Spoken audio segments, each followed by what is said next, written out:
Hello guys! Welcome back to my new channel, ang Linglish Channel. I-update ko lang itong aking mga alagang Muscovy ducks dito sa teritoryo ni Rolo. Part 5 na ito guys, karugtong sa 4 ng naunang videos na nai-upload ko na. Malaki na ang lahat na nahanay sa batch number 1 at batch number 2. Kaya napakarami na rin nila tingnan, lalo na kung nag-uumpukan sila at sabay-sabay kumain.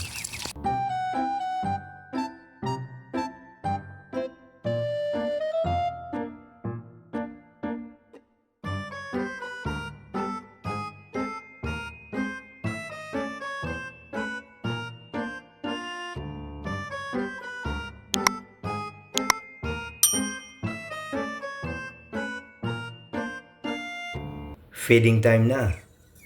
Pag nakaamoy na, paparating na ang pagkain. Takbo na kaagad sila papalapit.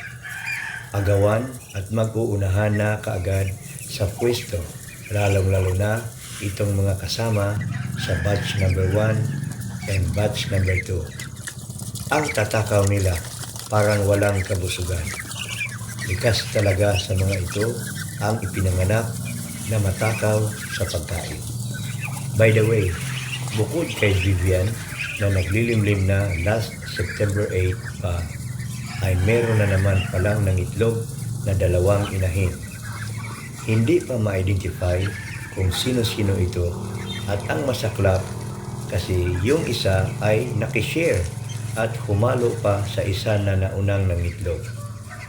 Kahapon ay meron ng 11 eggs, pero ang nauna na nangitlog dito ay merong 8 eggs na siguro kung hindi ako nagkakamali.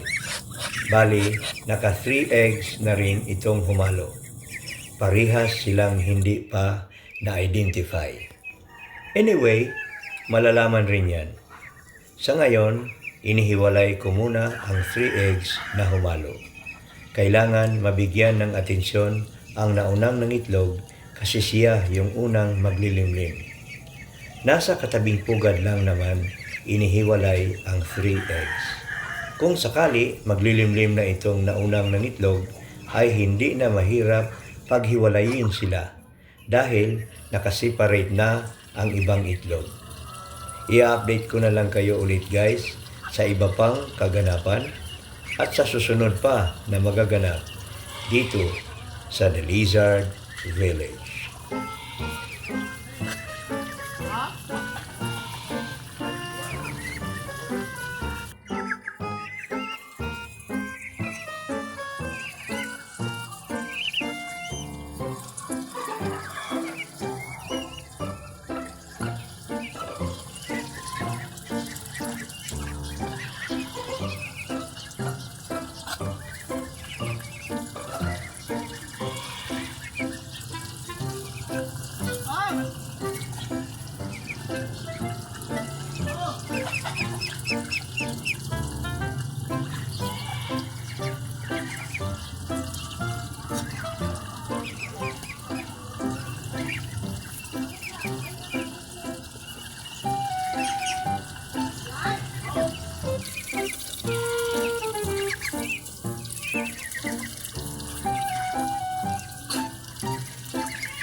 And that's it for today's vlog. Hanggang dito na lang muna ako guys. Samantala, kung bago ka pa lang sa channel ko, please don't forget to like, share, comment, and subscribe. At pakihit na rin ang notification bell para updated ka palagi sa lahat ng mga videos na i-upload ko.